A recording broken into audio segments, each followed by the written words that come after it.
J'ai mal entendu la question. Vous pouvez répéter la question, s'il vous plaît? Oui, je voulais savoir si le pressentiment était aussi un imaginaire. S'il est objectif, oui. S'il reste un pressentiment, non. C'est-à-dire, si vous avez le pressentiment de quelque chose de formaté conceptuellement, c'est un imaginaire. Si vous avez un pressentiment sans le lier à une forme, ça reste un pressentiment, c'est-à-dire si votre chien vous demande de quoi tu as le pressentiment, si vous dites je ne sais pas, alors le pressentiment peut être un vrai pressentiment. Et si vous pressentez Dieu, si vous pressentez je suis, si vous pressentez le soi, si vous pressentez quel que soit votre imaginaire conceptuel, alors là oui, c'est un imaginaire. Dès que le pressentiment devient pensée, il devient une projection comme le reste. Et s'il reste non pensé, ce qui est son licence, à ce moment-là, le mot pressentiment, on peut dire c'est une... Non, c'est quoi le pressentiment? C'est un parfum. Et quand vous suivez un parfum, vous allez à un moment donné arriver à la source du parfum. Mais vous devez être libre de toute conceptualisation, de toute représentation. C'est ce qu'on a dit hier quand Beatus Properes, Maître Riccardi, je prie Dieu de me délivrer de Dieu. C'est dans ce sens-là. Je prie Dieu de me délivrer de toute image de Dieu. Donc, mais le pressentiment dans le sens où Jean-Claude l'entendait est un pressentiment sans forme. À ce moment-là, il n'est pas conceptuel. Il n'est pas une projection. Il n'y a pas proprement dit dans le Shivir cachemérien le sanskrit pour le mot pressentiment, mais il y a un mot qui est très proche, qui est ce qu'on appelle pratibha, qu'on traduit généralement par intuition. Les pratibha se retrouvent dans toutes les traditions Shakta, les traditions tantriques du nord de l'Inde, chez les Jains, dans le Samkhya. On trouve également chez Patanjali.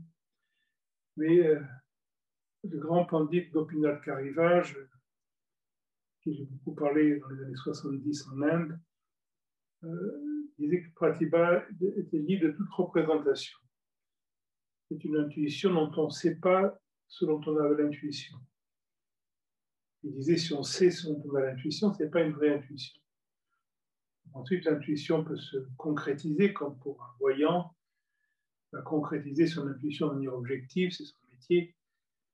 Et voilà. Mais l'intuition métaphysique, si on remplit dans ce sens-là, Pratibha est non représentable. On sait qu'on a l'intuition, mais on ne sait pas de quoi on a l'intuition. Bien sûr, pour un esprit intelligent, ça paraît absurde. Mais l'approche directe n'est pas faite pour des gens intelligents, c'est pour les gens humbles qui ne comprennent pas et qui ne veulent pas comprendre. Donc pour nous, cette intuition est une intuition sans rien qui soit su, pour personne qui sait bien sûr. Et à ce moment-là, le terme pratibha est vraiment juste pour traduire le mot faux feeling, le mot pressentiment. Et dès qu'elle se conceptualise, à ce moment-là, elle rentre dans une cérébralité qui peut avoir sa justification au niveau objectif, mais qui n'a plus sa place au niveau de ce qui est essentiel.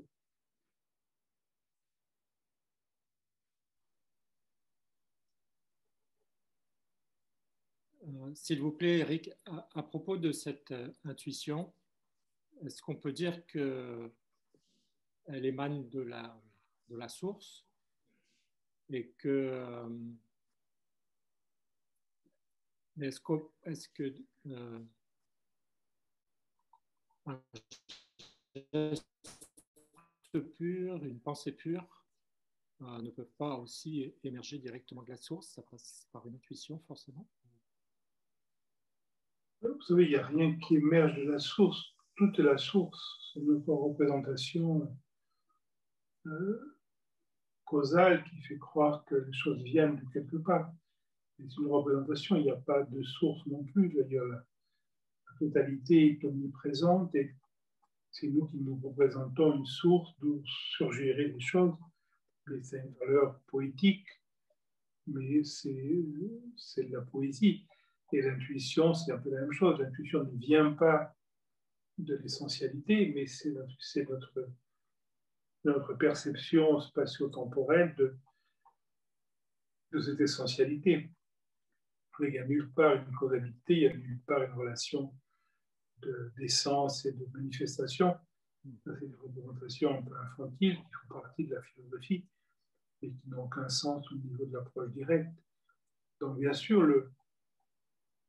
je dirais, le pressentiment ne sont pas plus ou pas moins de ce que vous appelez la source qu'une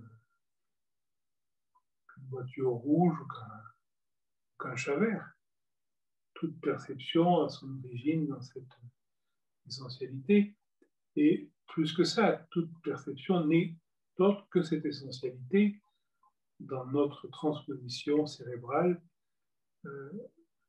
qui nous fait croire à la notion de cause à effet.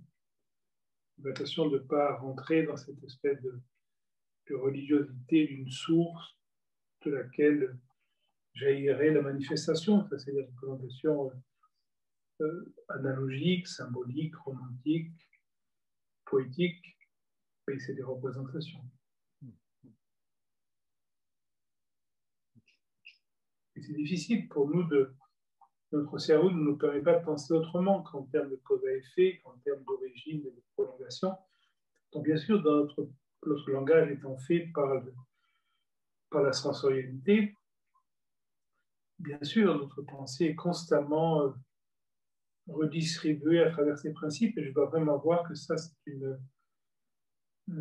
attention à ne pas prendre le langage, justement, comme étant quelque chose d'essentiel, parce que le langage cache plus qu'il ne révèle ce qui est essentiel. C'est pour ça que le langage doit cesser, que la seule approche, on va dire, c'est le silence, parce que le silence de parole, de pensée, est un silence de ressenti, et c'est uniquement dans ce silence qu'il y a une absence de représentation, donc de causalité, donc d'imaginaire du sujet et d'objet, donc d'imaginaire du cœur et de la périphérie. Et dès que la pensée jaillit, alors la notion de centre et de périphérie vont jaillir, d'intérieur et d'extérieur, de profond et superficiel, d'essentiel et de secondaire, qui sont nos catégories bourgeoises de la pensée. Mais attention à ce que ces catégories ne deviennent pas une représentation de quelque chose qui est impensable, qui n'est pas quelque chose, bien sûr.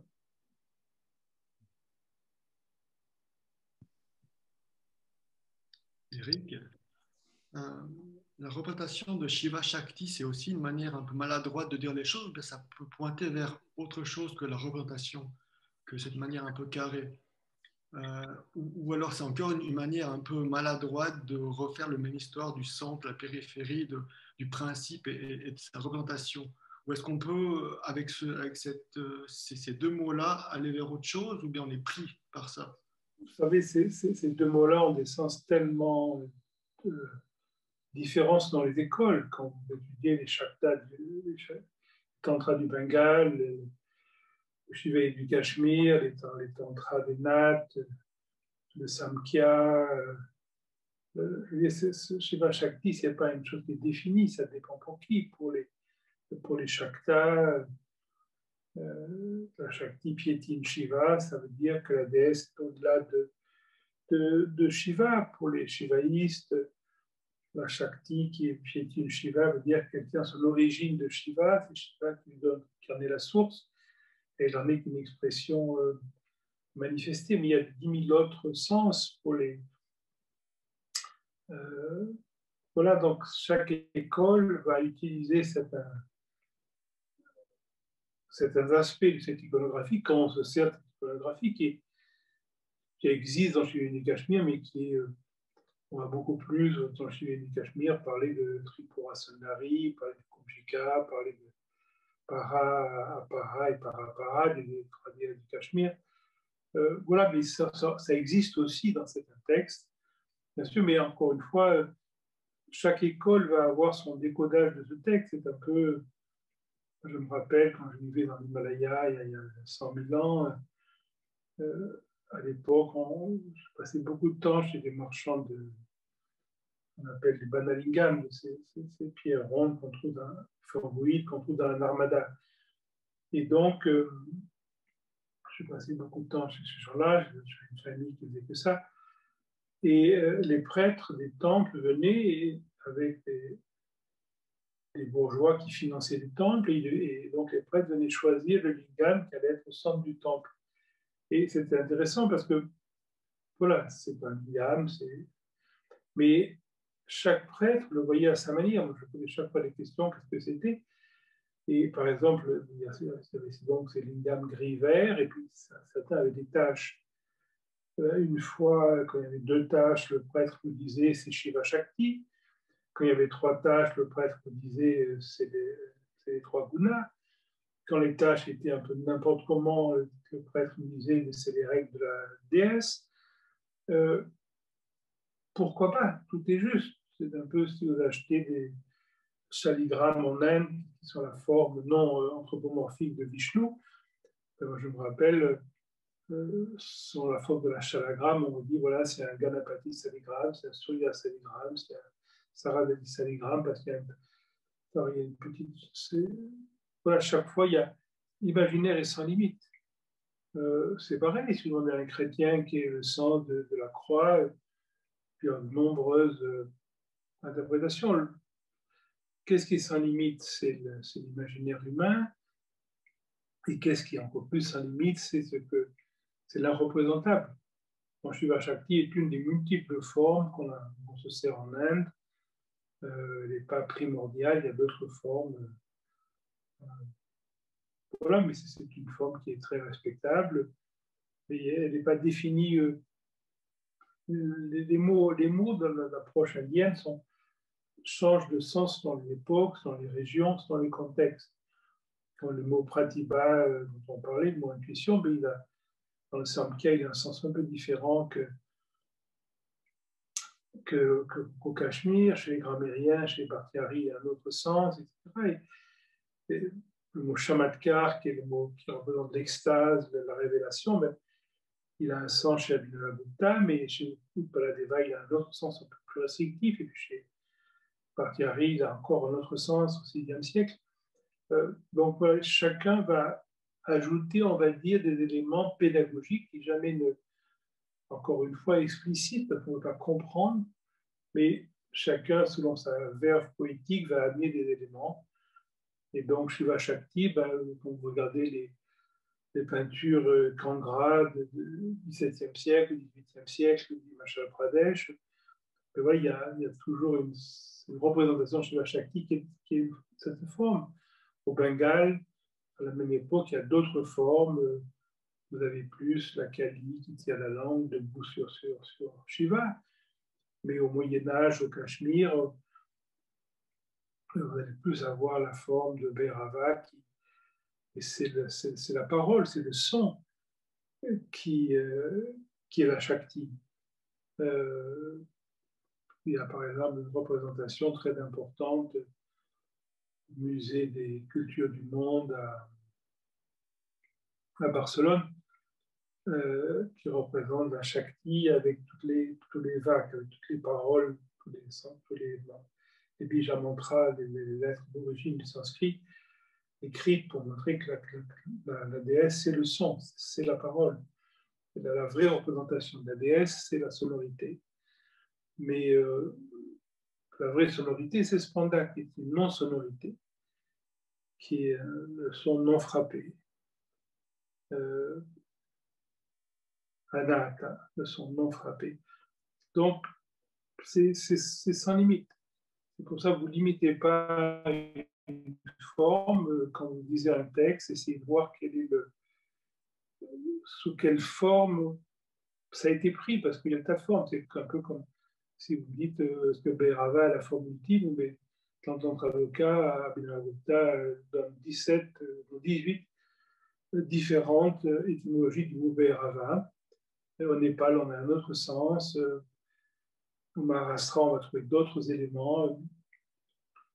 C'est très, les sens indiens sont très culturels, sont très géographiques et sont très historiques. Donc, à quelques centaines d'années d'intervalle, il y a d'autres sens. Dans d'autres régions de l'Inde, il y a d'autres sens. C'est pour ça que vous trouvez des statues de la même déité qu'on appelle différemment selon les régions. Vishnu est une déité centrale pour certains. Pour les shivaïstes, Vishnu, c'est une femme, puisque sous la forme de Mohini, il va s'unir à Shiva. Pour les vishnuistes, c'est l'homme universel, etc. Est-ce que Vishnu est masculin, est-ce qu'il est féminin? Chaque Purana va l'envisager à sa manière et les Puranas se contredisent. Pourquoi? Parce que ce n'est pas des contradictions, mais c'est uniquement la variation des différentes manières de penser qui sont disponibles dans l'entendement humain. Donc, Shiva Shakti est une représentation profonde, mais elle ne veut rien dire en soi. Ça dépend à quel âge, ça dépend à quel texte, dans quelle école philosophique, à quelle époque et dans telle région. Merci. Vous disiez qu'on ne peut pas voir en même temps Shiva et en même temps Shakti un jour, c'est ce que vous aviez évoqué juste pour indiquer effectivement à partir de cette représentation que on ne peut pas être à la fois dans le monde phénoménal et puis en même temps, donc du coup, ça permet de montrer cette aporie en fait, c'est ça, cette impossibilité. L'allégorie qui est employée est citée par Maheshwarananda dans Martha Manjari, où il décrit le fameux dessin qui est représenté dans le Srividya du Tamil Nadu et au Cachemire. C'est un dessin qui, quand on le regarde, si on regarde d'un certain côté, on voit un éléphant, et de l'autre côté, on voit un cerf. Quand on voit l'éléphant, on ne voit pas le cerf. Quand on voit le cerf, on ne voit pas l'éléphant. On ne peut pas voir les deux à la fois. Et ça, c'est censé représenter finalement la vision Shiva Shakti. On pourrait dire, si je regarde mal, je vois Shakti, si je regarde bien, je vois Shiva. En vérité, on voit la même chose. Et si on le comprend comme essentialité, ça s'appelle Shiva. Si on le comprend comme expression, comme réflexion de cette essentialité, ça s'appelle Shakti. Mais pour certaines écoles, pour les écoles Shakta, la Shakti, c'est supérieur à Shiva.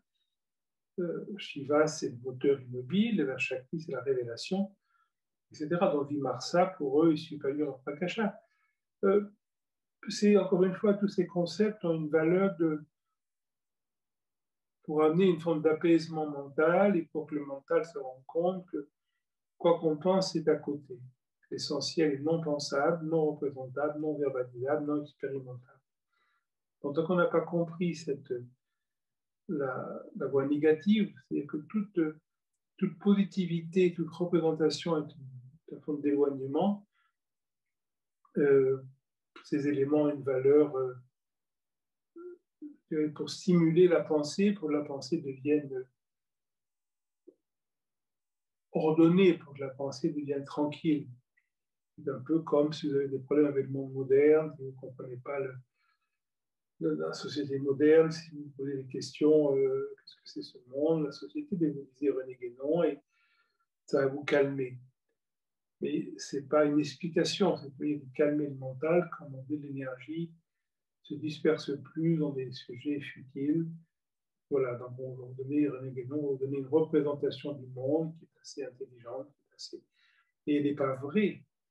Uniquement, elle calme le mental. De la même manière, le Jnana Tantra dit au début que toutes les représentations dont on parle sont des bonbons qu'on donne aux enfants pour les calmer. Donc, c'est pour ça que le Jnana Tantra va dire que ce n'est pas ni Shiva, ni Shakti, ni les phonèmes, ni l'ensemble des phonèmes, parce que tout ça sont des représentations.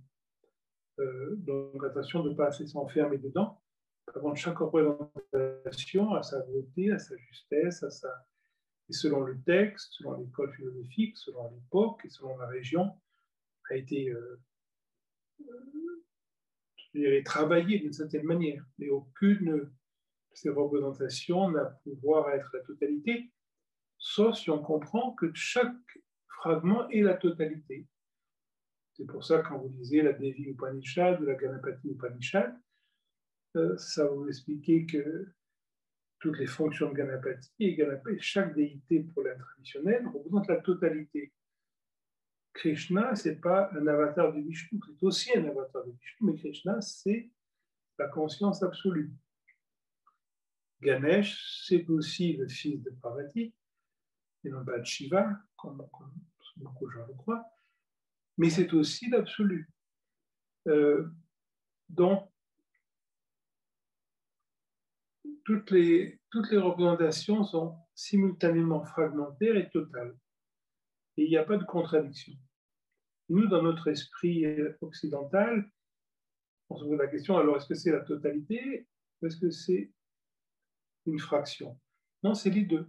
Et Shiva Shakti, c'est la même chose. Shiva Shakti, c'est le point de vue ultime d'un certain point de vue et c'est un point de vue fragmentaire d'un autre point de vue. Donc en lui-même, c'est rien. C'est chaque iconographie orientale, en tout cas de l'Inde et l'Himalaya, à cette simultanéité d'un concept, et chaque concept est représenté par une déité, chaque texte est représenté par une déité, la Paramita c'est une déité, mais c'est un texte, etc. C'est pareil dans tout le judaïsme. Les textes sont en même temps la totalité et en même temps des fragments. Et chaque image de la totalité est en même temps la révélation de la totalité et en même temps un fragment de cette totalité. Krishna est un avatar de Vishnu, mais quand il montre sa forme cosmique à Arjuna, il montre sa totalité. Il n'y a pas de contradiction. C'est pour ça qu'on peut vénérer une pierre, qu'on peut vénérer n'importe quelle déité du village, et en réalité, c'est l'absolu qui est vénéré parce qu'il n'y a rien d'autre que l'absolu, même si apparemment, l'absolu c'est un saint dans différentes expressions, un peu comme dans l'islam, on a tous les noms de Dieu. Dieu est unicité, Dieu est sans nom, mais il y a 100 noms de Dieu ou 1000 noms de Dieu. Dieu est sans aspect, mais il y a 1000 aspects de Dieu, etc. Sans que ce soit une contradiction. Donc à vous de ne pas comprendre ces éléments. Merci Eric. Si vous comprenez. On va rentrer là-dedans, mais vous avez évoqué juste avant la trilogie Pana, Parapana, Apana, qui était... Para, Apara et Parapara, c'est les trois déesses du shivaïsme du Cachemire en Tantra-Loka. Mais là, on rentre dans des choses trop spécifiques qui ennuieraient beaucoup de monde. On va rester dans des choses plus concrètes. Merci.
Bonjour Eric. Pour rebondir, on est en tant qu'être humain, donc on est à la fois un fragment et on est à la fois la totalité. On vit dans une époque, dans un monde qui est à la fois un fragment et qui est à la fois la totalité. On se retrouve là tous et toutes derrière nos écrans. On est derrière nos écrans, à la fois totalement libres et à la fois totalement prisonniers. On est là pour la pratique, entre guillemets, du yoga du Cachemire. Éric Barré en tant que transmetteur de cette tradition, et nous en tant que transmetteur aussi et receveur. Dans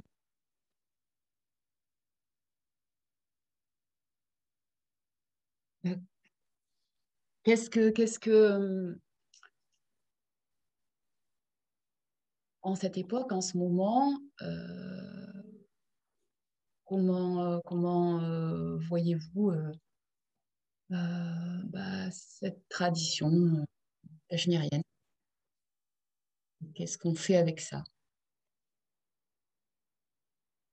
Surtout rien. Oui, mais encore.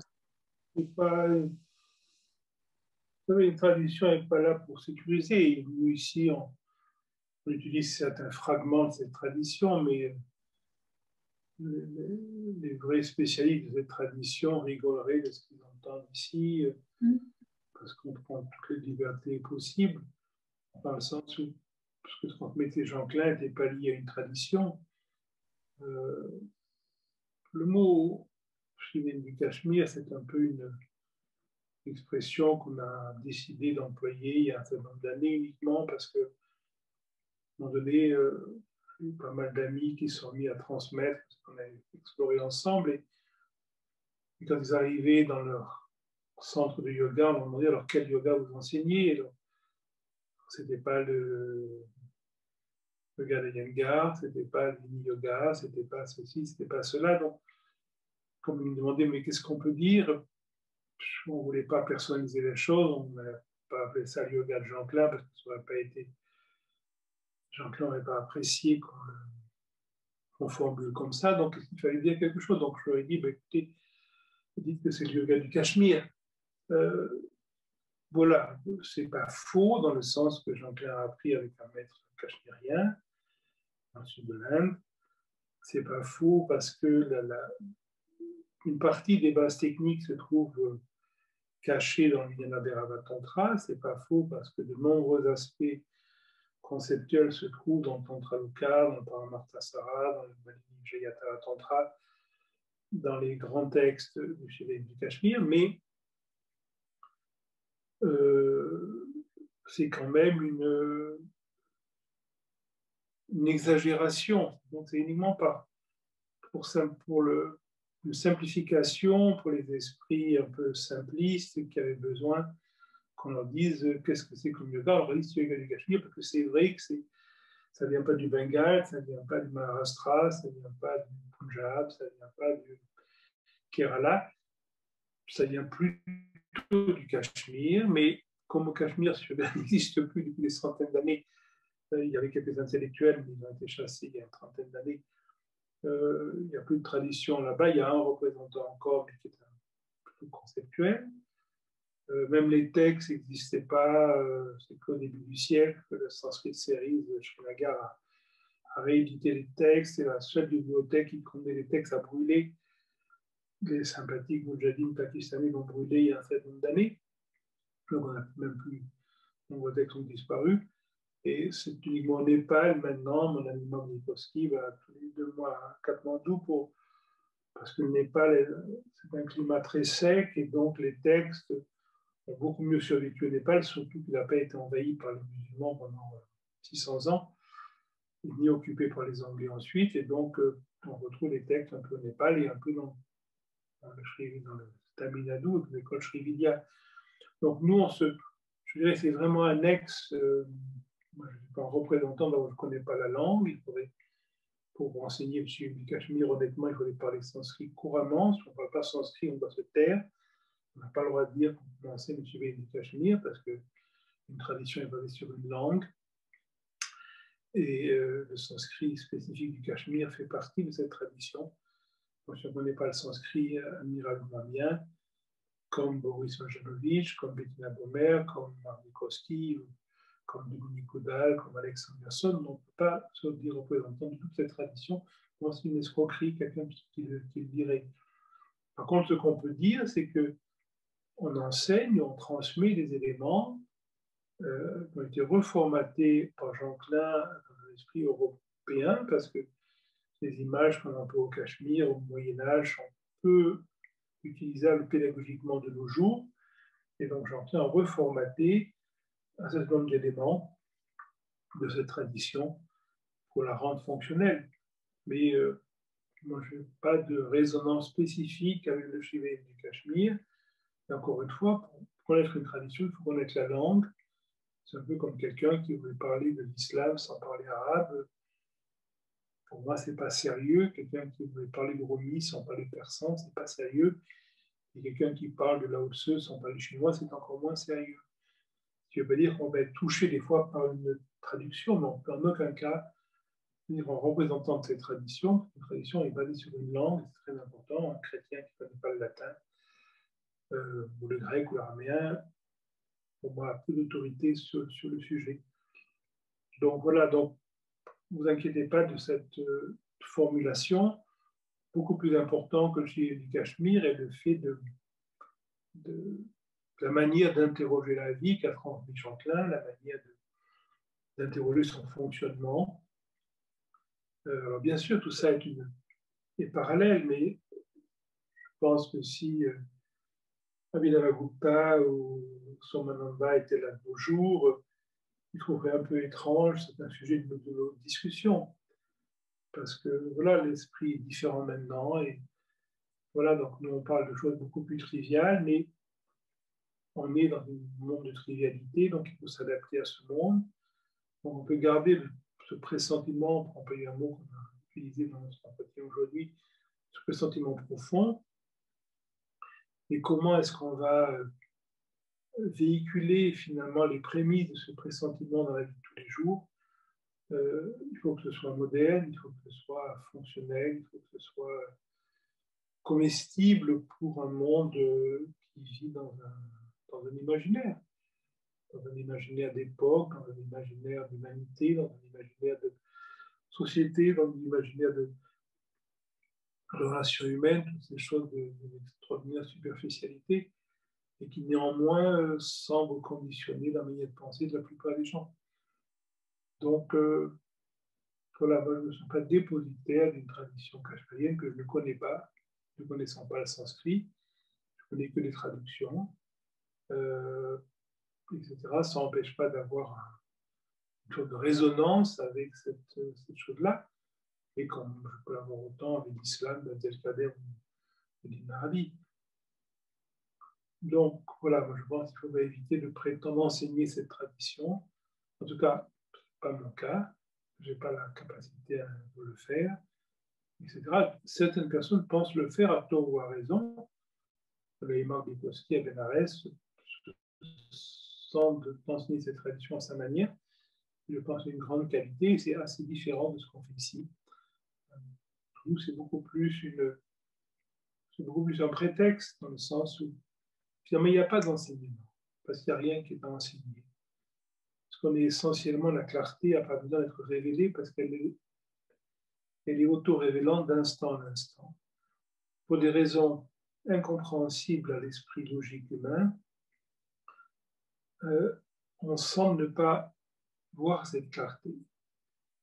Donc ensuite, on va explorer cette manque de clarté apparent. Donc voilà, et on se sert effectivement de certains éléments qui sont marqués dans les tantras, notamment le tantra du Cachemire, qui sont la non assise sur le sol, qui sont un souffle posé dans l'espace, qui sont l'extrême accent sur la perception, jusqu'à un moment donné, on ne met plus aucun accent sur la perception, se libérant de la notion de centre et de périphérie par la même, qui sont voilà, certains éléments. Mais je pense qu'honnêtement, des éléments similaires se trouvent certainement dans d'autres traditions, mais je ne peux pas suivre plusieurs traditions à la fois. Et j'avais reçu l'enseignement islamique, mais quand on lit des commentaires du Marabi sur le sens de l'intérieur et de l'extérieur, quand on lit des commentaires de Abdelkader sur le sens du point de la périphérie, honnêtement, je suis sûr qu'il y avait un enseignement direct pour expérimenter cette évidence, parce que c'est extrêmement proche de la formation du Cachemire. Mais dans ma jeunesse, j'ai passé des années sur la Mandukya Upanishad et les commentaires de Gaudapada, et Shankara dit la même chose. Et il n'est pas tantrique et il n'est pas cachemérien. Donc, il n'y a pas de différence entre les traditions. Donc, voilà, on est touché par cette formulation. Et attention de ne pas se sécuriser par un imaginaire, de vouloir faire partie d'une tradition, de vouloir... on n'a pas besoin de s'affubler des oripeaux extérieurs, romantiques et décoratifs d'une tradition. Je n'ai pas besoin de boire du thé salé avec du beurre rance pour suivre l'enseignement tibétain. Je n'ai pas besoin de planter des lingams ou des tridents dans mon jardin pour écouter les agamas shivaïs, et je n'ai pas besoin de représentation pour une croix chez moi pour être touché par Maître Eckhart. Donc, attention de ne pas faire quelque chose de la tradition. C'est pour ça que, au début, n'en faites rien. Par contre, si vous avez de la joie de lire des grands textes de tradition, si ça vous touche, si ça vous émeut, ben c'est merveilleux. Suivez ce qui vous émeut finalement. Quand vous rencontrez un homme qui vous plaît, il y a une émotion. Voilà, quand vous rencontrez un texte qui vous plaît, il y a une émotion. Quand vous lisez Abdelkader, si vous avez des fois une larme qui vient, ben suivez cette émotion. Et ne suivez pas Abdelkader. Suivez l'émotion. Et quand vous êtes touché par le Shiva du Cachemire, suivez votre émotion. Ne suivez pas le Shiva du Cachemire. Sinon, c'est une forme de caricature. Parce qu'encore une fois, tant qu'on ne connaît pas une langue, je pense que c'est une forme de sacrilège de s'approprier, de leur enseigner une tradition formulée dans cette langue, parce que la langue contient de nombreux secrets. Et on sait très bien, quand on lit les traductions d'Avinavagupta ou d'ailleurs du Marabi, on voit qu'il y a des tas de sous-entendus qui nous échappent complètement sans qu'on maîtrise totalement la racine du sanskrit ou les racines de l'arabe. Ça, c'est très difficile à traduire. C'est pour ça que autant le sanskrit de Shankara est un sanskrit qui est très structuré. La plupart des traductions se ressemblent. Mais quand vous lisez les traductions des Shiva Sutras, par exemple, ou de Spandakarika, je vais avoir une dizaine de traductions de chaque, et il y a énormément de traductions différentes. Parce que le sanskrit cachemérien est un sanskrit évocateur, poétique, qui veut dire ça, qui veut dire aussi autre chose, qui veut dire aussi autre chose, qui veut dire aussi autre chose. Et donc, un auteur va être obligé de prendre un sens spécifique qui va corroborer avec les autres sur le cas de ce même texte pour que le texte ait un sens. Et un autre traducteur va prendre un autre sens spécifique, d'autres sens pour corroborer. Et ce serait une traduction extrêmement différente. Donc, si on aime les textes de Cachemire, il y a beaucoup de traductions et de vraies traductions, pas les traductions imaginaires, comme on voit nos jours sur le Dima Bhairava-tantra, par des gens dont on n'a aucune compétence pour le faire, mais les vraies traductions doivent être étudiées. Mais tant qu'on n'est pas les racines sanskrites et la spécificité de la culture cachemirienne de l'époque où s'est écrit les textes, je pense qu'il faut renoncer à s'approprier cette culture. Par contre, on peut être touché par la beauté sans rien connaître. On peut être touché par la musique Chetwali pakistanais, ou par la musique carnatique du sud de l'Inde, ou par la musique des peuls berbères. Je n'ai pas besoin de connaître la culture pour être touché par l'émotion. Dans un texte, c'est la même chose. Et attention, parce que je suis touché par un texte, je connais une culture, c'est pas parce que j'utilise certains fragments d'une tradition, je connais la tradition. Attention à ne pas s'imaginer détenteur d'une tradition, d'un enseignement, alors qu'on ne connaît pas l'axe essentiel. Et l'axe d'une tradition, ça a toujours été la langue. Ça le restera toujours parce qu'il n'y a pas d'autre possibilité. La seule autre possibilité, c'est d'aller au-delà du sens, de nos pressentiments. Et à ce moment-là, on va quitter toute conceptualisation culturelle, phénoménale de la tradition.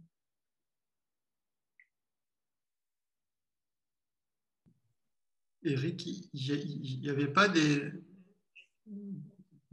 illettrés qui étaient maîtres shivaïstes ou tantriques, des gens qui, dans toutes les traditions, des fois on dit c'est des gens qui n'ont pas du tout passé par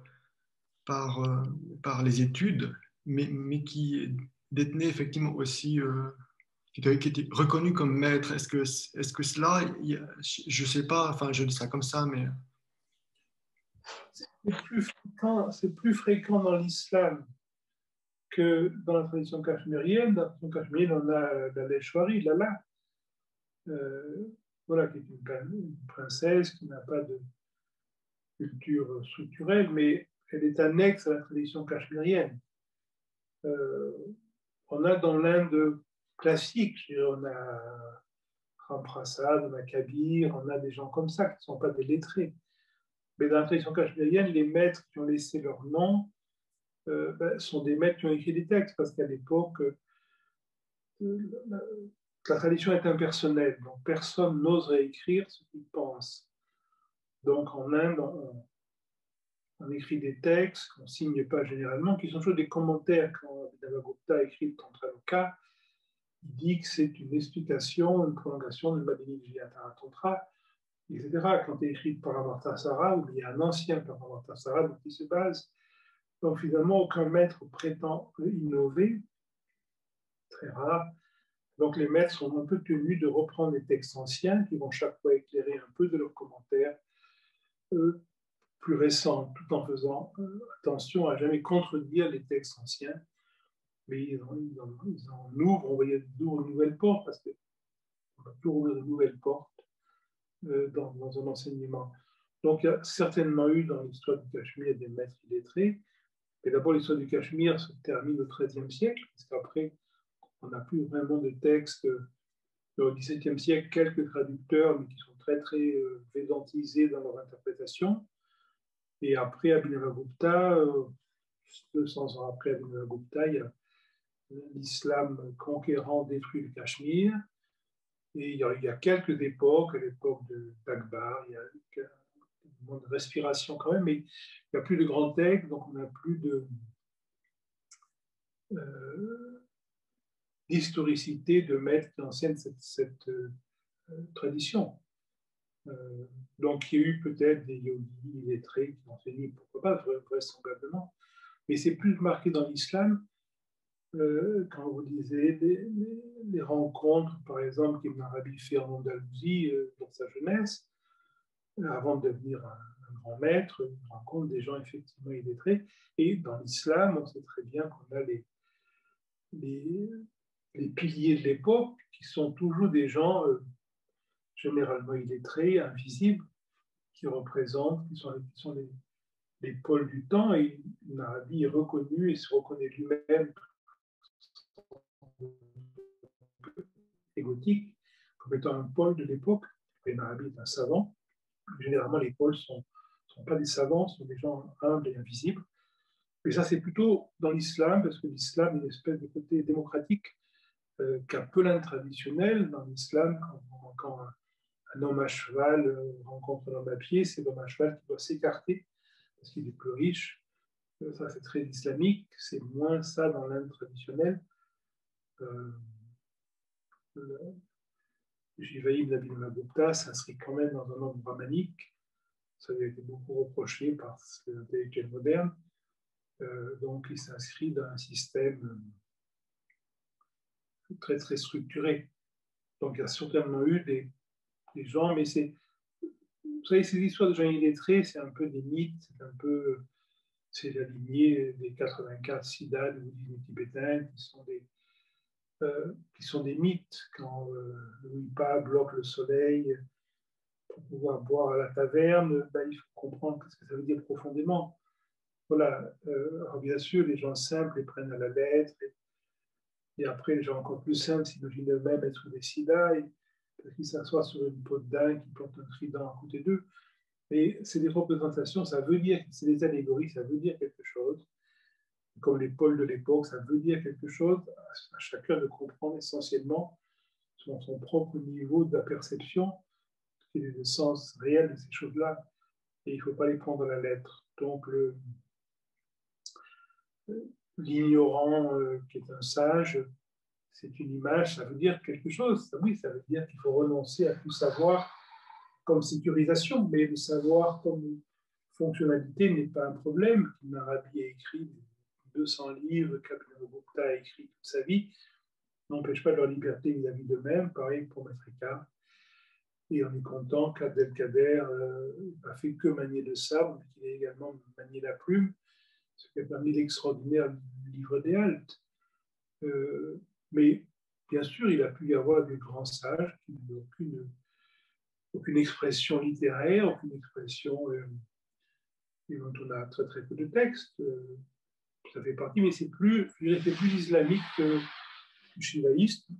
Voilà, les coups d'État sont friands de ces choses-là parce qu'ils aiment beaucoup les histoires, même s'ils les attribuent à des maîtres indiens. Les Siddhas sont des maîtres indiens, ils ne sont pas tibétains, mais qui sont ensuite venus au Tibet.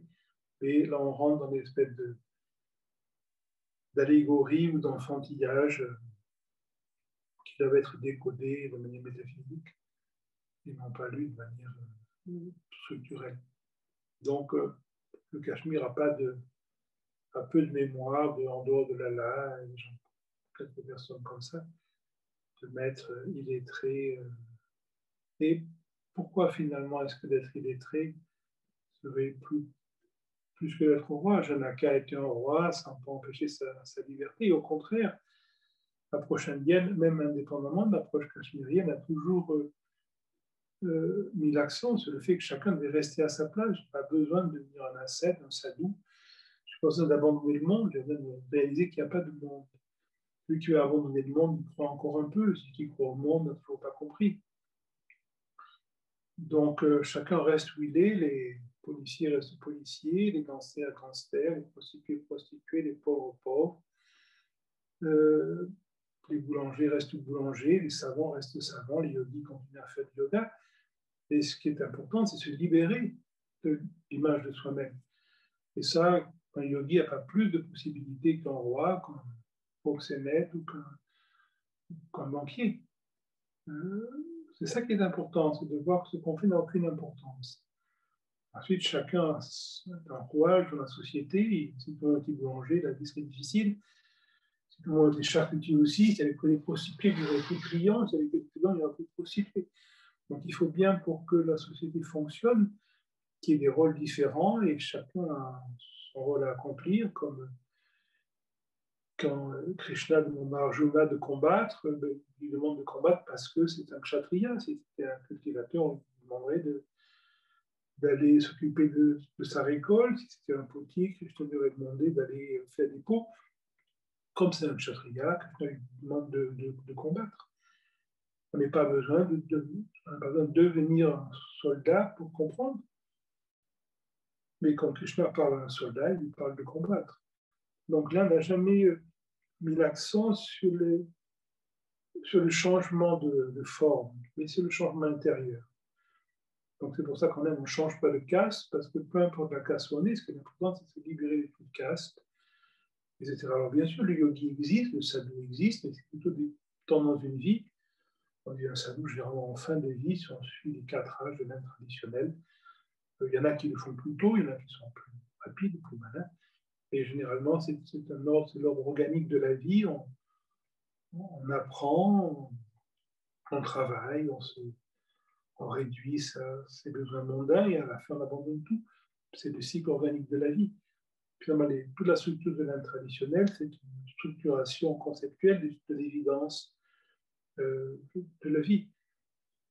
Mais donc l'Inde n'a jamais mis l'accent sur le besoin de transgression, sauf dans certaines époques des écoles tantriques qui l'ont fait pour des raisons, on ne va pas rentrer dans les études sociologiques de la culture indienne, ça durerait trop longtemps.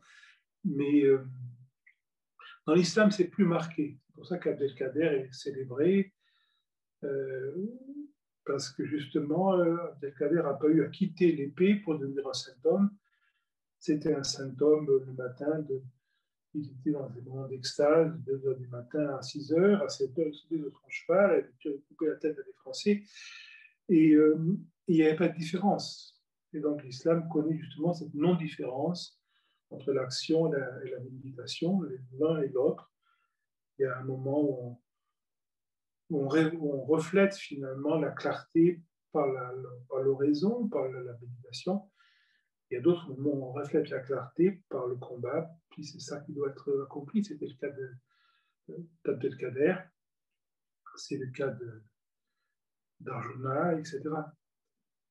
Et donc, la tradition indienne a laissé peu de textes, en tout cas d'après moi, mais je connais mal de Cachemire, bien sûr, ils n'ont pas les textes du yogi, on est défroqué au Cachemire, c'est plus une mentalité tibétaine et plus une mentalité soufie généralement.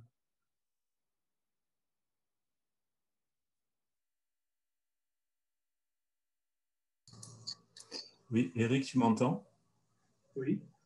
Oui, j'avais une question. En fait, voilà, c'est une question un peu sur la souffrance psychologique liée au refus de la réalité. Ça fait un certain temps que je constate effectivement que lorsque le regard se pose comme ça sur des attitudes de refus, lorsqu'il y a par exemple qu'on prétend ou qu'on est dans le conflit, qu'on défend une image de soi-même, le regard effectivement dissout finalement ce conflit, a tendance à le suspendre. Je le vois de plus en plus nettement. Du fait qu'on se replace comme ça, du fait qu'il y a un replacement dans une globalité, disons. Et par contre, il y a des fois où le refus de la réalité est un peu plus rigide, en particulier lorsqu'il y a derrière certains éléments un peu psychopathologiques, par exemple des phobies, des choses comme ça, qui font qu'on refuse des choses et ce refus est un peu difficile à mettre en question parce qu'il y a des éléments physiologiques, du stress, des réactions physiologiques diverses qui interviennent pour rendre difficile le fait de poser le regard dessus.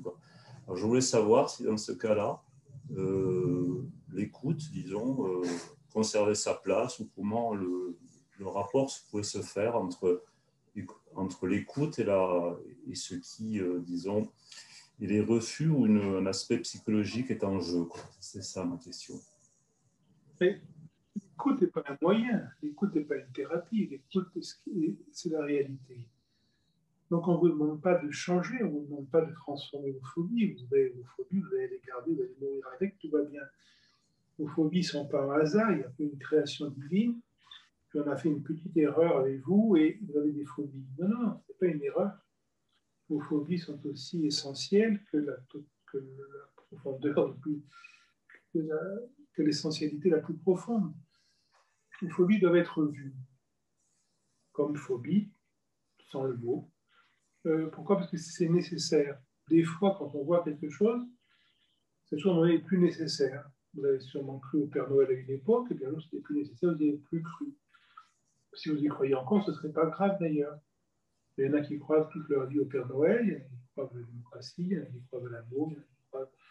Chacun a ses... croient à leur équipe de football, il y en a qui sont fiers de leur vie, il y en a qui sont fiers de sont fiers de leur religion, ils sont fiers de leur collection de timbres. C'est ça les phobies. Les phobies, c'est l'appropriation. Donc, je me rends compte intimement comment je fonctionne. Ça s'arrête là. Je ne cherchez pas à changer. Vous la changez, c'est là. C'est une absurdité. Vous n'allez pas changer. On ne change pas. Si vous êtes assez âgé, vous allez regarder les gens que vous connaissez quand vous avez 50 ans, vous les rencontrez, ils n'ont pas changé. On a vieilli, mais on n'a pas changé. Là, changer, c'est un mythe, c'est un peu les enfants qui ont ça. Ils disent, ah oui, quand je serai grand, non, quand on sera grand, on sera aussi bête quand même. Et la bonne nouvelle, c'est qu'on n'a pas besoin de ne pas être bête. Parce qu'on est exactement comme on peut être, on est exactement comme on doit être. Pas un impératif catégorique, mais l'essentialité. Donc c'est l'intimité avec mon fonctionnement qui est la seule porte. Et prenez pas l'écoute comme un moyen de changer. Ne dites pas, mais voilà, je vois ma jalousie, je suis plus jaloux. Non, ça, c'est l'imaginaire. Vous êtes toujours jaloux. Peut-être pas en ce moment, mais ça va revenir demain. Donc, ne cherchez pas à pas être jaloux. Cherchez à voir la jalousie quand elle est là, la sentir, vivre avec la peur, l'anxiété, le jugement. Vous trouvez stupide les gens qui portent les masques, vous trouvez stupide les gens qui ne portent pas les masques, selon votre grand-mère, selon toute votre hérédité. Cherchez pas à savoir ce qui est intelligent. Ce qui est intelligent, c'est de voir son fonctionnement.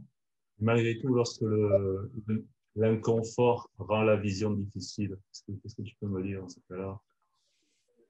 Il n'y a rien, la vision n'est pas difficile. Ce qui est difficile, c'est le refus de voir.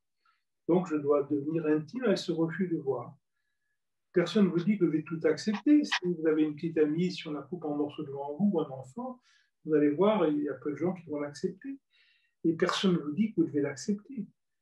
Accepter veut dire voir ce qui se passe. Accepter la terreur, accepter la peur, accepter la rage, accepter le besoin de vengeance, accepter la violence. Accepter, pourquoi? Parce que vous n'avez pas le choix. Il y a une guerre actuellement dans différents pays du monde, et vous devez l'accepter, parce que si vous ne l'acceptez pas, ça ne va pas arrêter la guerre. De cette acceptation, vous allez faire connaissance avec vos capacités. Pas ce que vous voudriez être. Peut-être que vous voudriez être Superman et arrêter la guerre. Vous n'êtes pas Superman. Donc, dans l'écoute, je me rends compte de mes capacités. Et en fonction de mes capacités intellectuelles, militaires, financières, peut-être je vais envoyer de l'argent pour soutenir telle cause, peut-être je vais m'engager militairement pour soutenir telle cause, peut-être je vais m'engager politiquement pour défendre telle cause, et tout ça va venir de l'écoute. Et je ne vais pas engager parce que je pense que j'ai raison, je vais m'engager parce que je pense que c'est inévitable. Et je sais très bien qu'il y a des gens dans le camp d'en face qui pensaient aussi inévitable, et qui ont la même motivation que moi. Toutes les guerres viennent du besoin de paix. Il y a des gens qui pensent qu'il faut être en paix, il faut tuer les gens d'en face. Et les gens d'en face font généralement à peu près la même chose. Donc ça n'empêche pas l'engagement, mais ça empêche l'idéologie. Donc essayez pas trouvez pas l'écoute n'est pas un moyen de rectifier les choses. L'écoute, c'est votre disponibilité naturelle à faire face à la réalité. Et à faire face en fonction de vos capacités. On a tous des capacités différentes. Si on vous agresse dans la rue, vous écoutez la situation, peut-être que vous avez été légionnaire pendant 10 ans, vous allez réagir différemment, que vous avez fait du golf toute votre vie.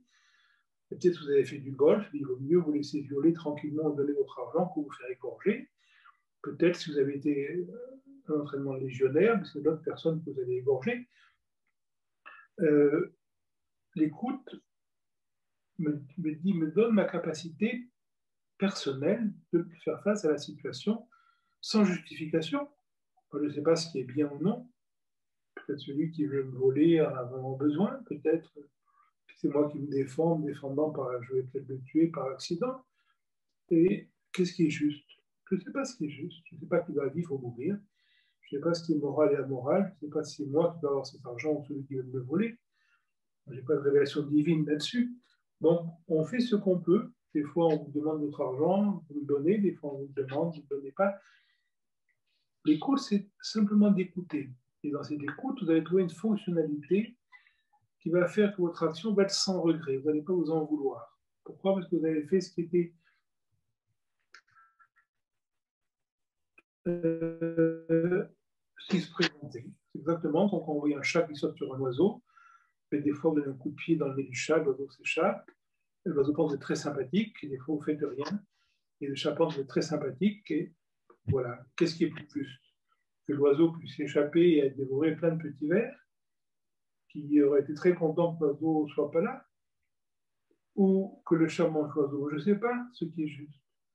Donc, des fois, je regarde le chat manger l'oiseau, des fois, je tape sur le nez du chat, sans prétention de savoir ce qui est juste. J'ai une prétention de faire ce qui s'impose naturellement, et je comprends que l'oiseau et le chat aient des motifs tout à fait différents de mon action, et les vers qui seront dévorés par l'oiseau que j'ai protégé également. Donc, ne cherchez pas une action juste qui vient de l'écoute. L'écoute, c'est cette résonance. Et l'action qui vient est ce qu'elle est. elle sera toujours vue, critiquée par telle ou telle partie d'une situation. Mais elle est juste pour vous dans le sens qu'elle est inévitable. Je ne pose pas de questions. D'abord, la vie est trop rapide pour qu'on se pose des questions. Si on vous agresse, vous n'avez pas le temps de vous dire qu'est-ce que je fais. Non. L'action précède la pensée.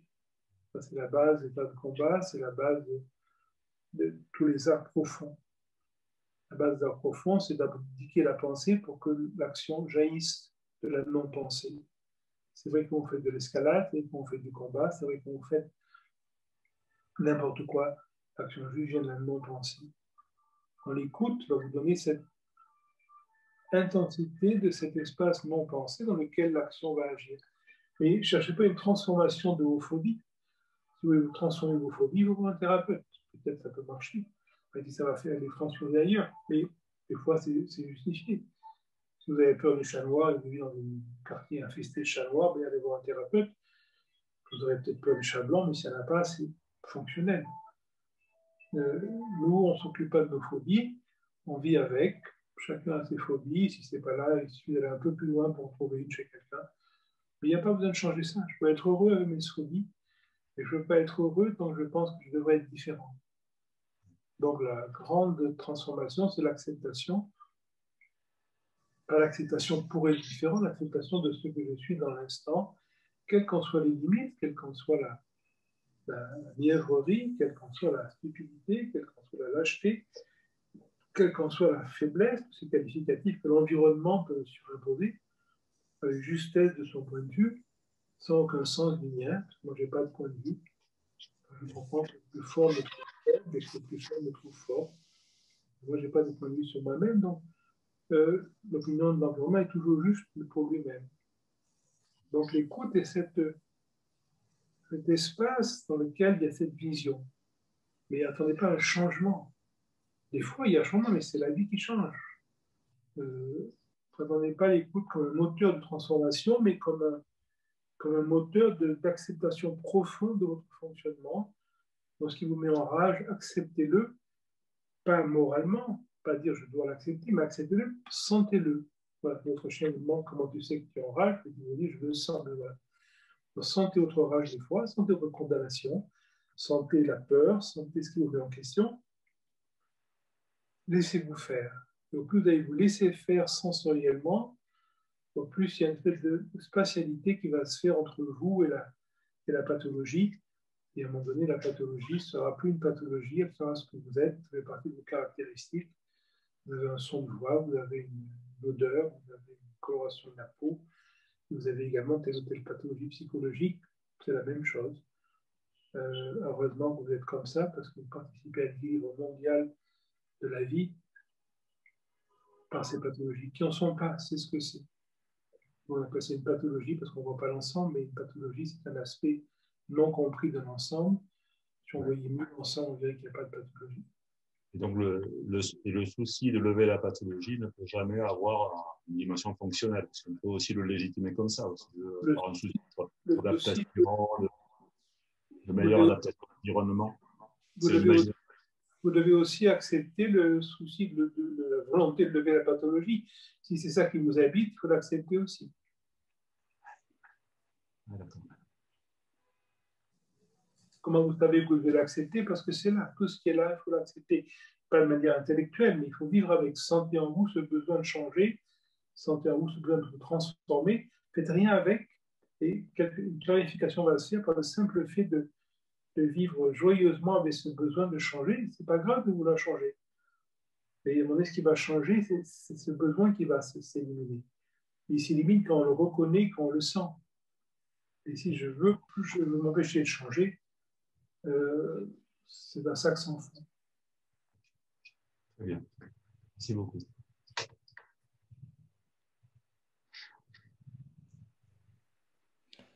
Bonjour. Éric, vous m'entendez? Oui. Oui. J'ai participé aujourd'hui pour la première fois à vos pratiques ce matin et cet après-midi. Et à cause de problèmes aux genoux et aux hanches, j'ai pratiqué sur une chaise assez rapidement. Puis j'ai voulu reprendre au sol, mais je n'ai pas pu tenir les positions au sol très longtemps.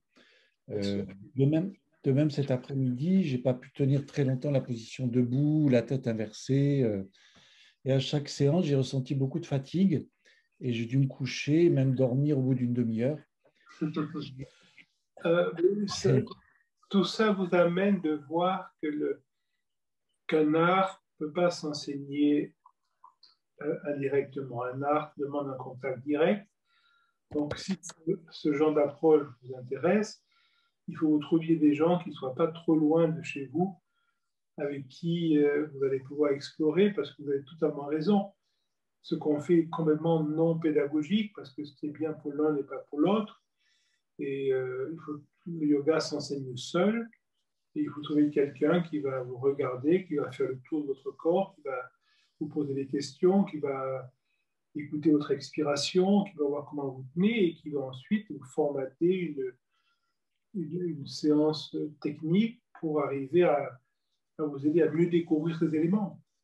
Vous avez entièrement raison. Ce n'est pas sérieux le yoga en ligne, ou c'est pour des raisons, on fait ça pour des raisons fonctionnelles, parce qu'on n'a pas le choix, mais c'est beaucoup fait pour des gens qui connaissent déjà ce travail, donc ils ont la capacité de l'adapter, mais pour découvrir ce travail, c'est un peu comme si vous voulez découvrir la boxe, pas avec des vidéos, non, la boxe, il faut aller sur un ring, et l'entraîneur va vous amener les éléments pour vous spécifiquement, comment vous préparer, comment vous entraîner, comment explorer.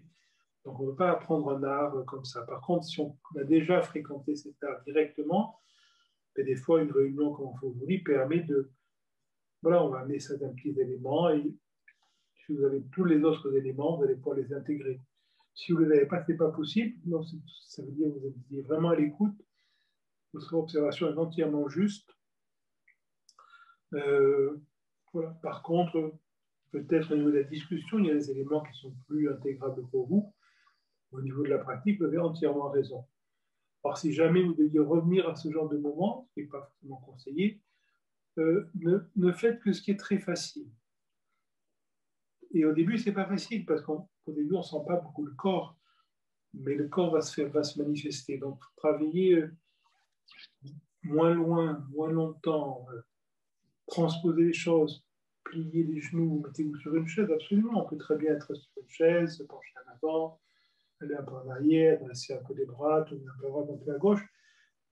Mais je dirais que ça vous demande d'être particulièrement intelligent pour le transposer s'il n'y a personne qui vous aide à transposer. Moi, le yoga est fait pour les gens qui ne sont pas très malins. Et quand on n'est pas très malin, ben, moi, j'ai eu Jean-Klein qui m'a tourné autour de moi, puis ensuite ses élèves qui m'ont aidé, et puis qui faisaient tel ou tel mouvement parce qu'ils regardaient, ils voyaient ma misère intérieure qui se reflétait corporellement en moi, et donc en fonction de mes limites, ils m'ont amené des éléments pour de plus en plus devenir conscient de ces limites, etc. etc. L'enseignement est toujours comme ça, il est toujours individuel. Au collectif de yoga, c'est une tour de concession. Mais regardez autour de vous s'il n'y a pas des gens dans cette mouvance, et s'il n'y en a pas, mais même d'autres yogas, vous êtes intelligent, donc vous allez pouvoir transposer. Dans le cours de yoga, il ne faut pas faire ce que fait le professeur, il ne faut pas faire ce que fait, il faut faire ce que vous sentez de faire. Donc vous enregistrez les informations, et ensuite explorer. Voilà, comment ça se passe quand vous levez un bras. Vous pouvez le faire peut-être. Comment ça se passe quand vous amenez le bras gauche? Vous pouvez le faire. Comment ça se passe quand la tête va d'un côté? Comment ça se passe quand la tête va en avant? Comment ça se passe quand on n'a pas travaillé sur le dos, mais des fois on travaille assez longtemps sur le dos, sur le ventre, c'est pas une chose plus facile. On va travailler debout, il faut le faire aussi, mais c'est beaucoup plus complexe pour beaucoup de gens. On est passé beaucoup de temps assis. Si vous avez le malheur de vivre avec ces choses étranges, il y a un fonctionnel qu'on appelle les fauteuils, les chaises, les canapés, bien sûr, c'est pas facile, etc. Mais si ça vous intéresse vraiment, et sinon c'est vraiment pas la peine d'insister, vous allez trouver l'intelligence de... Vous voyez, c'est une exploration. Ce n'est pas quelque chose que vous devez apprendre pour reproduire. C'est quelque chose, c'est une exploration. Si ça vous concerne, vous allez trouver dans les jours qui viennent, dans les semaines qui viennent, des petits moments de ce qu'on a dit. Vous allez sentir un souffle qui monte de bas en haut, un souffle qui descend de haut en bas. Vous allez trouver et quand vous allez attraper un objet, vous allez sentir la résistance de l'air avec votre main. Quand vous allez vous pencher en avant, vous allez sentir que vous pressez sur le sol.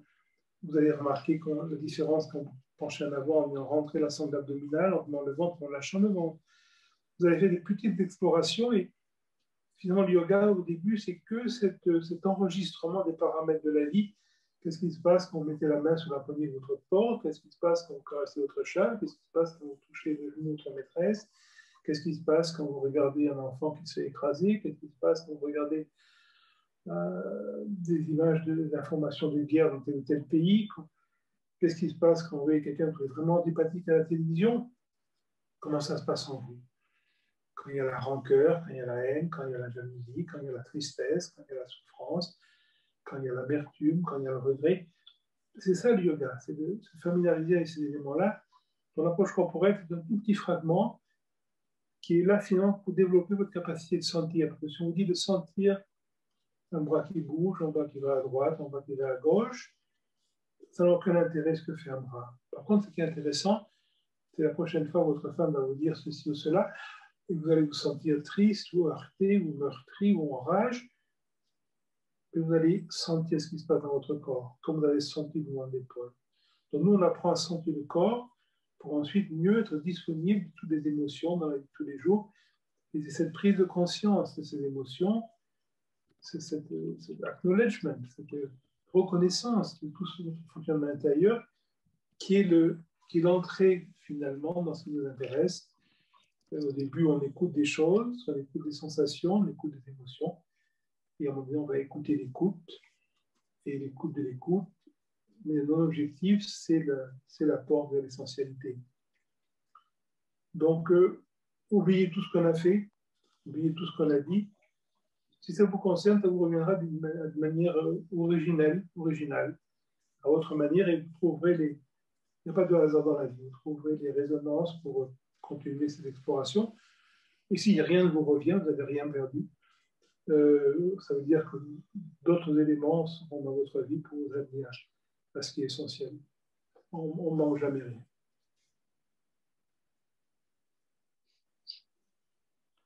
J'ai eu aussi le sentiment que cette fatigue venait peut-être aussi du fait que je ne prenais pas assez en compte les douleurs, enfin, cette forme d'accueil des douleurs que je pouvais avoir et de les laisser s'étaler, j'allais dire, dans le corps, et que je suivais un peu trop votre protocole qui m'apportait d'ailleurs beaucoup, hein, tout ce dont vous parlez au niveau du ressenti ou du non-ressenti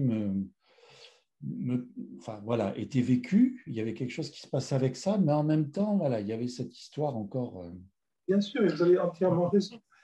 Le yoga se pratique seul. Un cours de yoga, même avec une personne, c'est une forme d'absurdité. Parce que si vous écoutez ce que je dis, vous ne pouvez pas vous écouter en même temps. Exactement. C'est pour ça qu'il ne faut pas aller dans les cours de yoga. Vous allez une fois dans votre vie, c'est très bien. Faites un séminaire une fois par an ou tous les 10 ans. Et ensuite, c'est quand vous êtes seul sur votre tapis que vous allez vraiment avoir la sensibilité pour écouter votre corps. C'est votre corps qui est important, c'est pas ce que je dis. Donc, nous, on vous dit des choses, d'abord on dit trop de choses, mais pourquoi? Parce que sur ces 10 phrases qu'on vous dit, il n'y en a qu'une qui est pour vous. Mais les autres, elles sont pour d'autres personnes qui sont autour de vous. Donc, déjà, on vous donne trop d'informations, mais c'est voulu. Parce que là-dedans, il y en a 9 sur 10 qui ne vous concernent pas. Il y en a une qui vous concerne. C'est pour ça qu'on en donne 10, alors qu'une suffirait. Mais ensuite, cette information même vous oriente d'écouter. Et ensuite, ce qui est important, c'est l'écoute, ce n'est pas l'information. Si je vous dis sentir votre épaule, vous écoutez ce commentaire, et dès que vous commencez à écouter l'épaule, le commentaire n'est plus là. C'est l'épaule qui est là. Et vous avez tout à fait raison. Au début, le fait même de vous dire sentir votre épaule, cette phrase fait que je n'écoute pas l'épaule, mais j'écoute la parole.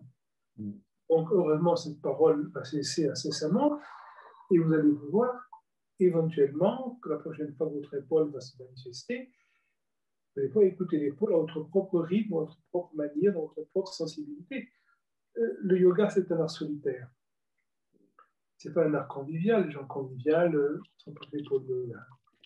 C'est un art, on est seul sur son tapis ou sur sa chaise, c'est la même chose. Et on écoute, on écoute, on écoute. Le corps parle, le corps parle, le corps parle. Et quand on apprend à écouter le corps qui parle, on apprend à écouter le psychisme qui parle. La jalousie me parle, la peur me parle, la tristesse me parle, la rancœur me parle. Je suis des écoutes dans lesquelles apparaissent ces éléments. C'est un art solitaire. Pourquoi aller à un cours de yoga? Pourquoi faire un séminaire? Si à un moment donné, je me rends compte que j'ai perdu l'écoute, peut-être je reviens une fois, pas pour écouter ce qu'on va me dire, mais pour revenir à l'écoute. Ensuite, quand l'écoute est là, c'est un peu comme les gens qui, le matin, vont prendre leur voiture, ils vont faire une heure de voiture pour aller méditer dans un centre de méditation. Mais la méditation, c'est rester chez soi, c'est rester tranquille. J'ai organisé la méditation, c'est pas prendre le train. Il n'y a rien à faire pour pas prendre le train. Je n'ai pas besoin de prendre la voiture pour ça. Mais que quand on est jeune, on va des fois méditer en groupe, pourquoi pas? Quand on est romantique, il y a des centres de méditation, on est content pour eux, il faut bien qu'ils vivent. À un moment donné, l'idée d'aller quelque part pour méditer, quelle folie. C'est comme vouloir chercher la joie dans une perception, dans une situation. C'est la même chose. Donc, le yoga se fait sur un tapis. La seule chose qu'il faut, c'est trouver le bon tapis ou la bonne chaise, et ensuite vous écoutez. Et tout va venir. Qu'est-ce qu'a fait le premier yogi? Il a écouté, vous devez faire la même chose que lui. Si vous ne faites pas comme lui, ça ne vous servira à rien. Et pour faire comme lui, il y a aller nulle part. Asseyez-vous sur votre fauteuil, ou des fois sur un tapis ou sur un coussin, et explorez. Puis des fois, il faut bouger parce que la vie est mouvement. Il faut allongez-vous sur le dos et explorez, puis retournez-vous sur le côté, puis retournez-vous sur le ventre, puis baissez-vous un petit peu, puis levez un bras. Mais soyez vraiment créatif, il faut vraiment explorer le monde. Je travaille dans un nuage, je sens les nuages quand je bouge. Demain, je travaille dans de l'eau. Quand je repousse les mains, je sens la résistance de l'eau. Après, demain, je travaille dans de l'huile. Je suis dans un tonneau d'huile. Quand je bouge, je sens l'huile qui me caresse. Quand j'amène la buste à gauche, qui me caresse. Je sens l'huile qui continue. Après, je suis dans l'eau salée, très épaisse, comme dans la mer Noire. Je sens la caresse. C'est comme ça qu'il faut travailler. Toujours différemment, toujours explorer. Vous n'avez pas besoin d'aller apprendre ça, il suffit d'être créatif. Les peu créatifs, on va dans les séminaires, soyez créatifs, faites des économies. Merci.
Eric, le piège, quand on sent le talon, de le sentir en bas, alors qu'il est dans un ici qui est non localisé, il suffit de voir que je suis pris encore par l'idée de le voir, le talon en bas. Il y a juste ça à faire pour...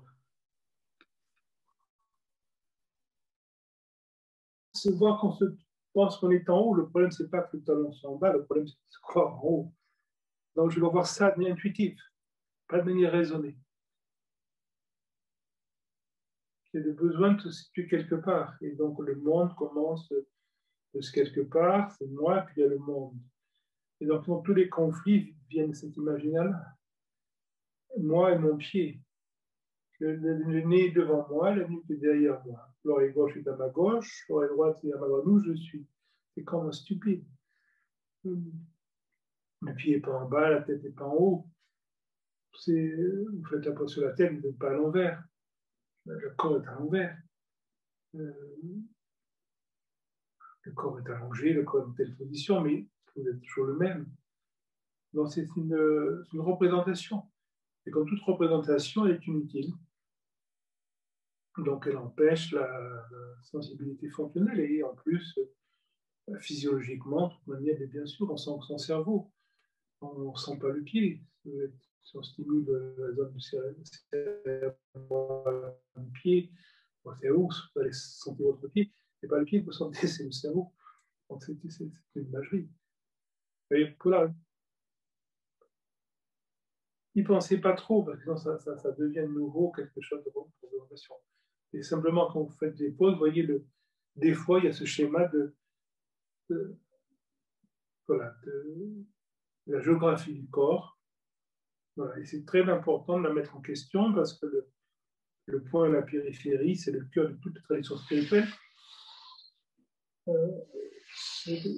C'est autant important dans le soufisme que dans le shivaïsme, que même dans l'Advaita de Shankara.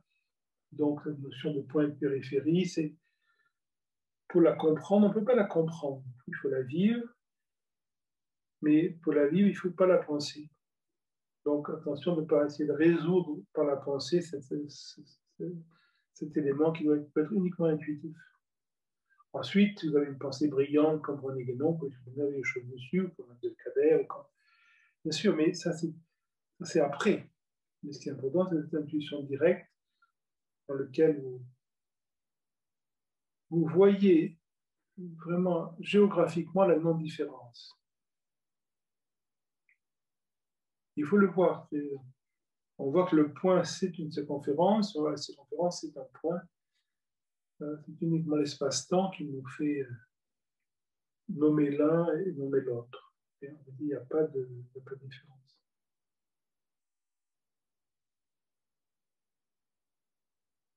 Et réfléchissez pas, sinon vous partez dans une... Il ne faut pas être trop intelligent, c'est le problème des fois. Être trop intelligent,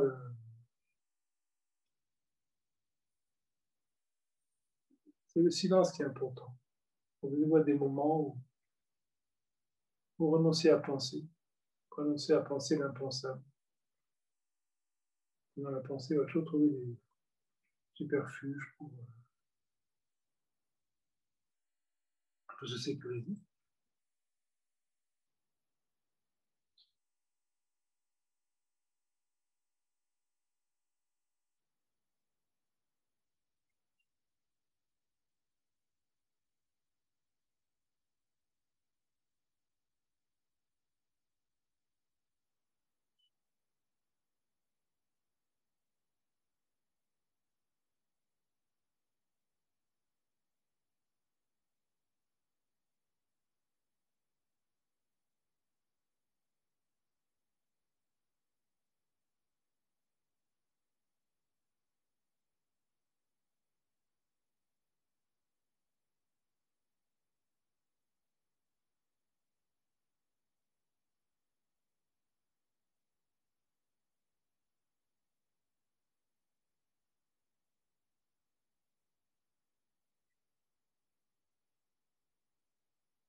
Bonjour.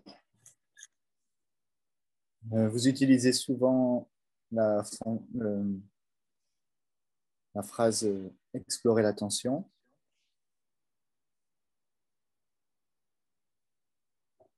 Est-ce qu'on peut l'entendre comme, par exemple, ressentir une forme de douleur, par exemple, comme une tension dans une articulation? Oui, c'est simplement fonctionnel. Quand vous marchez sur un clou, vous le sentez. C'est la sensation du clou qui va vous suggérer de lever le clou éventuellement, de vous soigner le pied, de mettre le pied ailleurs, etc.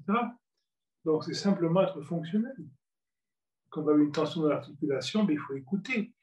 C'est l'écoute qui va vous amener de savoir jusqu'où vous pouvez aller dans un mouvement. C'est comme quand vous approchez la main d'une flamme, et c'est l'écoute. Petit à petit, vos doigts vont commencer à chauffer. Vous avez l'information qu'il vaut mieux pas aller trop loin. Donc, c'est ça l'écoute. C'est simplement l'écoute, c'est comment fonctionne un nouveau-né, il met la main sur quelque chose et puis la chose lui dit attention, c'est chaud, c'est froid, ça pique, ça coupe. C'est ça l'écoute. C'est une simple fonctionnalité. Ça n'a rien de spirituel, ça n'a rien de. C'est une organicité qui est la base de la vie. Mais ça a été oublié pour beaucoup d'entre nous parce que la pensée, dans nos sociétés, a pris un rôle prépondérant. Les gens essaient de penser leur vie et de trouver une solution par la pensée, alors que la vie traditionnelle est régulée par l'écoute et non pas la pensée. C'est pour ça que des fois, le sport à haut niveau peut être une aide. Souvent, quand des gens jeunes demandent qu'est-ce qu'on peut faire pour aider cette écoute, ben, quand ils sont en bonne forme et on sent qu'ils doivent aider ça, souvent on les oriente vers les genres de combat, parce que dans le combat, on n'a pas le temps de penser. Quand on fait des combats réels, vous ne pouvez pas penser à ce que vous allez faire. Non, ça pense tout seul. Vous devez frapper, vous devez bloquer, vous devez éviter avant de le penser. Ensuite, sur une vidéo d'un combat, ben, vous expliquer pourquoi vous avez fait ça, mais sur le moment, vous l'avez fait parce que c'était inévitable. Quand vous dérapez à 250 km/h, qu'est-ce que vous devez faire? Vous n'avez pas le temps de penser. Ça se pense tout seul. Votre sensibilité corporelle, la sensibilité de la voiture, la route, tous les différents éléments font que vous allez faire ce qu'il y a à faire en fonction de votre capacité, des capacités de votre voiture, du temps qu'il fait, etc., etc. Dans l'écoute, c'est la base de la vie. Mais quand on a perdu cette intensité, qui est pourtant constamment là, on s'imagine qu'on peut penser sa vie. Un peu comme les vieux qui pensent leur vie, le bon vieux temps quand j'étais jeune. Voilà, parce qu'ils s'imaginent qu'ils n'ont plus rien devant eux, ils ne se rendent pas compte de l'extraordinaire intensité du présent, quel que soit l'âge qu'on a. Et le présent n'est pas dans le temps, c'est le temps qui est dans le présent. Et donc les gens pensent leur vie un peu comme les vieillards. Qu'est-ce que je vais faire? Est-ce que je dois divorcer? Est-ce que je dois rester marié? Qu'est-ce que je vais faire comme formation? Est-ce qu'il vaut mieux que j'aille habiter là-bas? Est-ce qu'il vaut mieux que j'achète une nouvelle voiture? Est-ce que je dois faire plus de yoga? Est-ce que je dois devenir marxiste? Est-ce que je dois faire de la peinture? Non, je dois écouter. Je dois simplement écouter. Dans cette écoute, il va y avoir une clarification selon mon intelligence, selon mes capacités. L'écoute s'articule différemment chez quelqu'un d'autre parce qu'il aura d'autres capacités. Un chat qui met la patte sur un clou va agir différemment d'un chien, différemment d'un éléphant, différemment de vous, de moi. Pourquoi? On est tous différents. L'écoute s'articule différemment en fonction de chaque personne. Ce qui est vrai pour l'un est faux pour l'autre. Donc une tension, effectivement, c'est simplement écouter. Quand vous écoutez votre cœur, quand si le cœur vous donne des signaux qui vous apparaissent, ben, vous allez voir un cardiologue. Quand vous sentez vos dents, des fois, ça vous amène à voir un dentiste. Et quand vous sentez vos reins, des fois, vous allez voir un kiné. Voilà, vous avez simplement senti, vous avez suivi l'évidence tactile. Donc, c'est simplement ça n'a rien de métaphysique, ça n'a rien de profond. C'est simplement la base de la vie.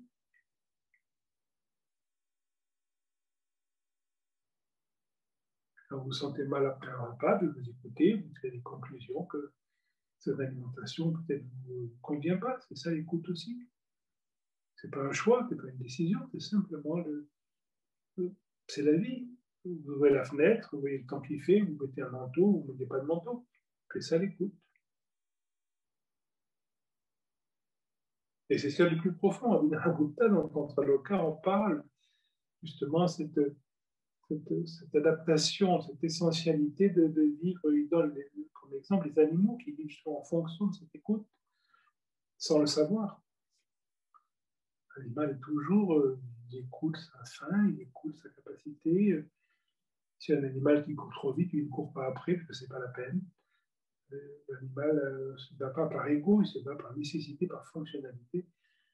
Donc c'est intéressant de retrouver cette écoute corporellement, de manger ce qui convient au corps, de dormir le temps qu'il faut au corps, pas le temps que disent les médias, de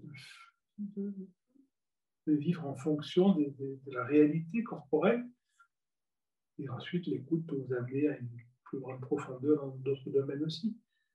Et ça part déjà d'une écoute du corps, et l'écoute du corps vous familiarise avec le fait d'écouter. Donc, d'écouter vraiment vos tensions, les articulations ou autres. Vous allez écouter vos peurs, vos désirs, vos anxiétés, vos reproches, votre amertume. Vous allez également écouter ça et de l'écoute. Il y a une espèce de jaillissement qui se fait, de rectification qui se fait. Donc ça se fait naturellement.